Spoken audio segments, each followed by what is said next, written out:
What's going on, guys? You got 4 days and you want to pick a city to base yourself in. For those 4 days, we're going to compare Saigon, Vietnam versus Bangkok, Thailand. In this video, I'll give you some information that's going to help make your decision a lot easier. I'm going to dive into 4-star hotel and Airbnb cost, getting around, easiest way to get around, street eats, nightlife, and where your limited 4 days is best spent. So let's get into it. You might think, oh, well, this is a no-brainer. This is leaning one way. He's going to make a decision one way. Actually, if this was 5 years, 10 years ago, it would 100% Bangkok. It would be 100% would be Bangkok. But things have changed a lot. Again, price ranges and stuff like that. So even though you still cannot go wrong with Thailand. Thailand, absolutely amazing, beautiful. But Saigon's on the rise. It's on the rise. Ho Chi Minh City, guys, Saigon, same thing. Average 4-star hotel will be about $56, 56 to 60 and up, depending again the time of the year you go. I guess so it could vary, but generally $56 to $60 a night, you would find something nice for 4-star. It can even dip down to about $46 to $45, depending on where you're staying. They have different districts, so District 1 will be the main district. District 3 is a great, low-key, great one. Check out my other videos. District 3 is a great place to stay, or area to stay. So it all depends. Well, as your Airbnbs, let's say you want to cook, you want to just apartment feel, it'll run you between $40 to $70. All depends on the location and how nice the apartment is. Private apartment is always a great one, especially when you're in central neighborhoods and you want your kind of your own space. But again, too, if you're only going for 4 days, I always recommend getting a hotel. In Bangkok, hotels are going to run you about $55 to $100. Again, a lot more expensive, obviously, than Saigon. Again, if this is 5 years ago, 10 years ago, the prices would be way similar to Vietnam, but of course things have gone up. Thailand, Bangkok's very large on tourist destinations. It's one of the most known, or if not the most known, Asian city destination.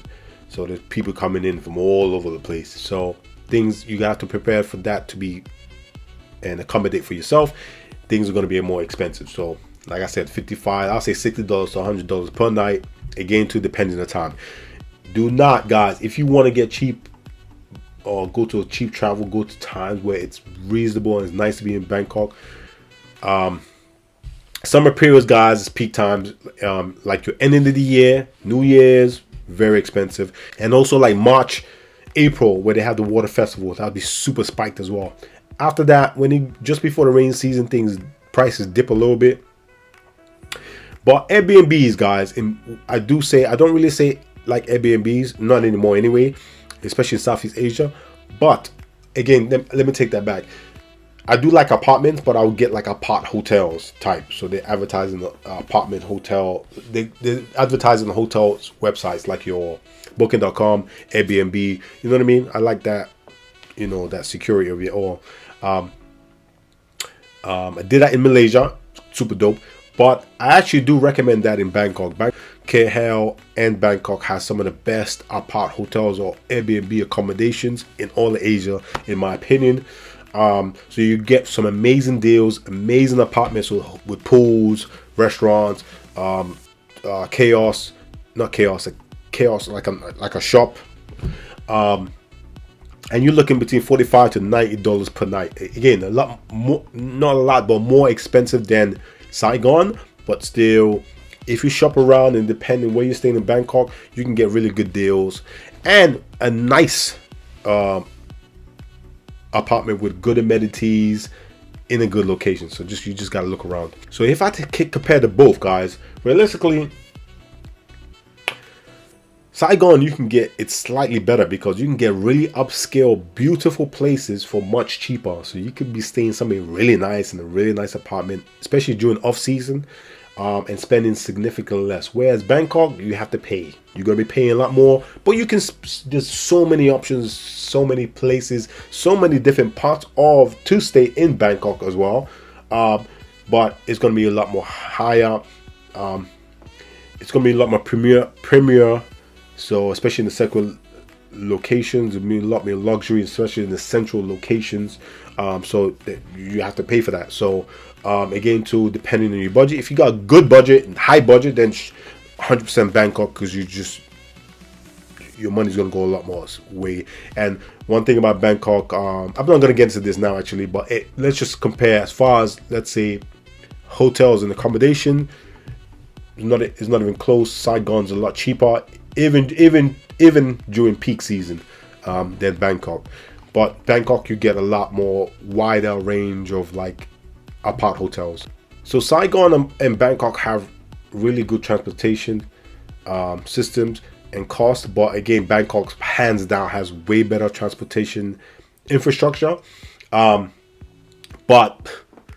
actually, they're both super chaotic, super busy. But I think Bangkok's a lot busier than Saigon. I know Saigon has way more scooters. Saigon is literally the capital city of scooters. But I think I'm not too sure which one's busier. I would say Bangkok's a lot busier because it's bigger. Let me know in the comments if I'm right or wrong, and educate me. As far as taxis, you got Grab, Boat, so you could just use those in Saigon. I would say just get taxis. Taxis are actually pretty cheap in Saigon. Getting around is pretty cheap. Also, if you want a really cheap option, if you're on a budget, they have Boat drivers, scooters where you can just jump on the back of them. You don't have to ride the scooter yourself. You just jump on the back of them and they'll take you anywhere. So that's really cheap. So I mean, getting around is literally cheaper than local beers. You know what I mean? One thing in Vietnam they love is beers and coffee. But anyway, I'll get into that. Saigon has public transportation, but not very good ones. So the buses, but again, Bangkok's way better transportation, but again, it costs. Bangkok has a way better transportation system. One-way public transport ticket costs you about $1.10. Taxis generally about $1 to $1 or $3, depending where you go, right? The radius per mile, right? So I would say per mile would be about $1.50, $1.90 per mile. Again, too, guys, this is per distance. So if you're stuck in traffic, that might cost, and it might take you forever, right? So traffic peak times in Bangkok can get crazy. But again, too, Bangkok just better. If I had to compare both, Bangkok as far as the main city is way better, way easy to get around because they have the overground, underground, taxis, bikes. There's some tuk-tuks. There's so many ways to get around the city. Again, too, it is chaotic, but you could just jump on a train, guys, and easily get from one side to the other. So if I had to compare both cities and transportation, yes, Saigon is cheaper, but limited. Bangkok is a little bit more expensive, but way easier to get around, a lot more easier to navigate the city. So Bangkok will win for sure. Food and drink prices in Saigon and Bangkok. Now, obviously, you guys want to know this. I'm a big foodie. I mean, scratch that. Everybody's a foodie. But two places that have really good street food, but obviously, if you know me by now, if you watched my previous videos, you know street food and food period in Thailand for me is number one. Then Malaysia is a close second. So street food in Saigon is pretty cheap. Actually, it runs you about $2 to $4 depending what you're getting. The crazy thing is Bangkok's a lot more expensive, but street food in Bangkok is way cheaper, and you get better street food. So it all depends. Local beers, super cheap. They're not even $1. Then it can go up from about $2 to $4 depending on the Western beers. If you go to a Western spot, so it all depends. Obviously, if you're getting Western beers and beers that have to be imported, they're gonna be a lot more. So if you want to get a nice cheap buzz, just be local beers. A lot more calories, but it's a nice little buzz you can get. Budget meals, so like your local spots, budget on the street meals, and your mid-range like restaurants. So budget meals will run you about $4 to $5. You know what I mean? So that's very good. That's pretty cheap. Then the mid-range will run you about $12 to $20. Now, again, this is mid-range. If you go to the top range, you're talking about 40 and up, right? I'm talking about, I've been to a couple of mid-ranges in Saigon, but because they went out Vietnamese, there's a lot of Korean restaurants there, so Korean places, Japanese places, and they'll run you about $25 per head. You know what I mean? All depends where you're going and what you're eating. One thing about Thailand, it's street food, regular food. It's winning, and not only because of quality, range, but pricing. Actually, it's actually as far as Southeast Asia, food is all very reasonable price in all Asia. When it comes to Thailand and Bangkok specifically, is prices are really getting inflated and really going up in many things. But the food's always been good. You get amazing value, great quantity, great delicious quality of food, and it's good. So street food can run you between $1 to $2. Mid-range meals run you about $3 to $5, $6. So significant cheaper than Saigon. It's crazy. Mid-range meal run you about $3 to $5, depending. When it comes to like a mid-range 3-course meal for two, will run you about $17 to $23. That's super dope. So depending where you are, if it may be street food, somewhere like on the street. Of course, if you go to really good restaurants, your rooftops, you're going to be paying a lot more. But I still find Bangkok is very reasonable when it comes to food pricing. So you just have to find your deals to find. Of course, you're going to go to your 4-star, 5-star places where it's all luxury, it's all Western bullshit now. They're popping bottles and shit like that, and everything's overcharged. Bottle of wines are overcharged. But great thing about Bangkok, you can always find food value and quality, no matter where you are in Bangkok. Local beer prices are slightly higher, about $1.05 to $2 per local beer. And your mid-range, depending on the mid-range bar and stuff like that, your local beers can go between $4 to $6, or depends what spot you go to. If you go to super Western spots, it's gonna be slightly higher, but still, regardless, compared to Europe, still a lot cheaper. Oh, if you're new to the channel, don't forget to hit that like button, hit that subscribe button, hit that bell. Not necessarily in that order, but if you want me to talk you through the order, like, subscribe, hit that bell. So if I had to compare the both, Saigon and Bangkok, which has better food? I mean, come on, you should know me by now. Hands down Thailand, but more variety, just more quality. And Saigon's a little cheaper when it comes to local beers, but not too far off. It's, one thing about both these cities, you can really eat quality and for cheap as well, which is great, especially when you live in Europe or coming from Europe. So this is what really makes these two cities stand out. Food wise, both cities are quality, but again, I always lean to Bangkok. For me, Bangkok has way better quality of food and more options, my opinion. So let's say you got 4 days, guys. You're asking me, Philip, what is there to do in 4 days? Will I get bored after the second day? Well, when it comes to Saigon and Bangkok, this one is literally a landslide. Saigon is amazing, super amazing city. Actually, it's a great place to base yourself if you have a long period of time and you want to see around Asia. A great place to base yourself. But if you have 4 days and you want to have a mix of everything, Saigon is a good shout. But you got the tunnels, War Museum, obviously, which is great. You got to go learn some history.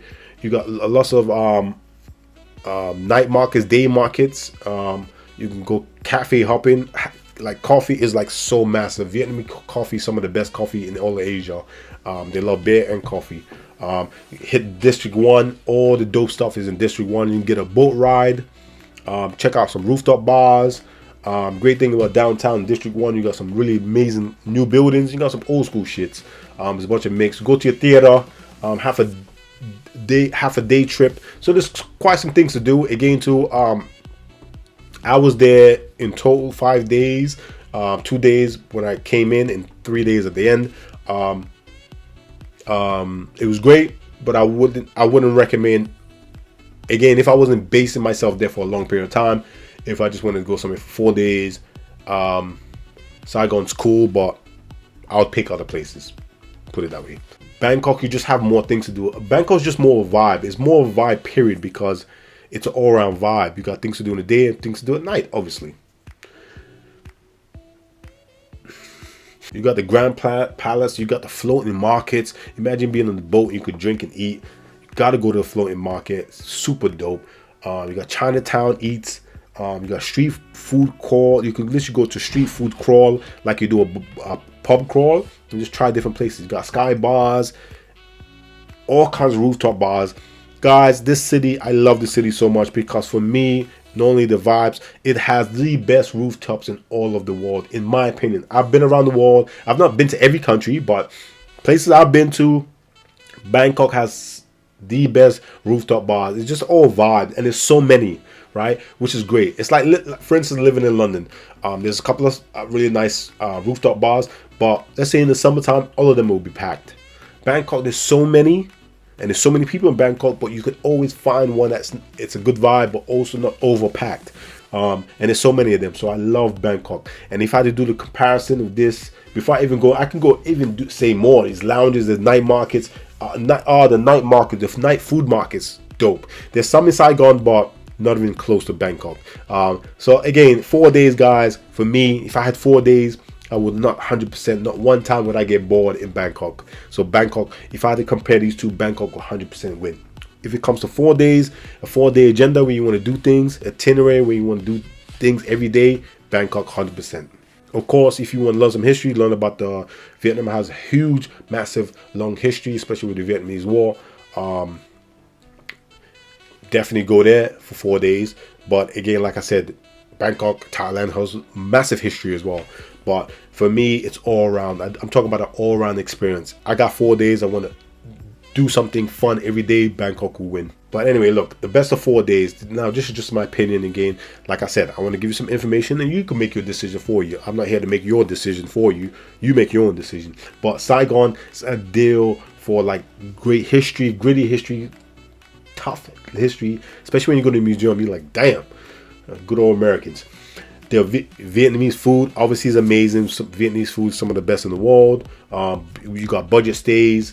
It's relaxed at times. It's still chaotic. Loads of scooters. There's scooters fucking everywhere. But if you love coffee, you're going to be in heaven because they have some of the best coffee. I'm talking about hot coffee, cold coffee, dessert coffee. They got all kinds of coffee. So, and it's more, Saigon's more of a chilled vibe. So if you're couples, or you by yourself, you just want a more of a chill vibe, get to know some of the locals, Saigon will be a good move for you. I also, it's kind of chaotic, but it's also family friendly as well. Bangkok is just better for temples, floating markets, night markets, food markets. It's a dynamic city with old and new meshed together, with a river, very hot, nice sunsets when it's not cloudy because there's lots of pollution, but still all around will be Bangkok, guys. Again, too, especially if you want nightlife, you cannot beat Bangkok's nightlife.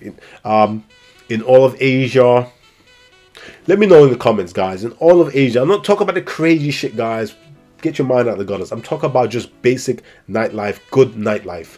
What city in Asia beats Bangkok? I'll wait. Exactly, not many.